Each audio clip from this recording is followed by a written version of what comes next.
ಇದು ಬುದ್ಧಿಮತ್ತೆ, ಧೈರ್ಯ ಮತ್ತು ಸತ್ಯದ ಮಹತ್ವವನ್ನು ಒತ್ತಿ ಹೇಳುವ ಕಥೆಯಾಗಿದ್ದು, ರೈತರ ಕುಟುಂಬ ಜೀವನದ ಸತ್ವವನ್ನು ತೋರಿಸುತ್ತದೆ. ಈ ಕಥೆ ಪ್ರೇಕ್ಷಕರಿಗೆ ಮನರಂಜನೆಯೊಂದಿಗೆ ಚಿಂತನೆಗೂ ಆಹ್ವಾನ ನೀಡುತ್ತದೆ. ಈ ಪ್ರೇರಣಾದಾಯಕ ಕಥೆಯನ್ನು ಕೇಳಿ.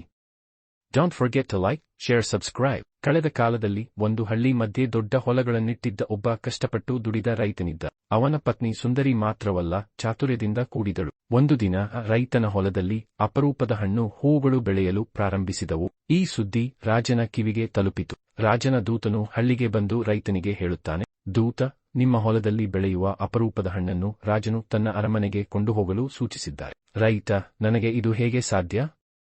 ನನ್ನ ಕುಟುಂಬದ ಜೀವನ ಅದರಿಂದಲೇ ನಡೆಯುತ್ತದೆ. ದೂತ, ಇದು ರಾಜನ ಆದೇಶ.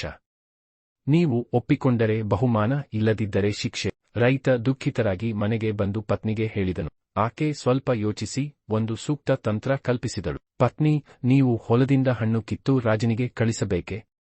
ನಾನು ಇದಕ್ಕೆ ಒಪ್ಪಲಾರೆ. ಆದರೆ ರಾಜನನ್ನು ಮಾರುಕಟ್ಟೆಯಲ್ಲಿ ಒಂದು ಯುಕ್ತಿಯಿಂದ ಸೋಲಿಸಬಹುದು. ರಾಜನು, ರೈತ, ನನ್ನನ್ನು ವಂಚಿಸಲು ಯತ್ನಿಸುತ್ತೀಯಾ? ಈ ಹಣ್ಣುಗಳು ನನ್ನ ಅರಮನೆಗೆ ಸೇರಬೇಕು. ರೈತನ ಪತ್ನಿ, ರಾಜನಂತೆ ಒಬ್ಬ ದೊಡ್ಡ ರಾಜನಿಗೆ ಕೇವಲ ಹಣ್ಣೇ ಬೇಕೇ? ನೀವು ನನ್ನ ಗಂಡನನ್ನು ಕಷ್ಟಕ್ಕೆ ತರುತ್ತೀರಿ. ಆದರೆ ನನಗೆ ಒಂದು ಪ್ರಶ್ನೆ ಇದೆ. ಪತ್ನಿ, ನಮ್ಮ ಹೊಲದಲ್ಲಿ ಈ ಹಣ್ಣು ಬೆಳೆಯುವುದು ನಿಜ. ಆದರೆ ನಾನು ಕೇಳಿದರೆ ನೀವು ಉತ್ತರಿಸಬೇಕಾದ ಪ್ರಶ್ನೆ ಇದು, ಹಣ್ಣು ಬೆಳೆಯುವುದು ಹೊಲದ ಕಾರಣವೇ?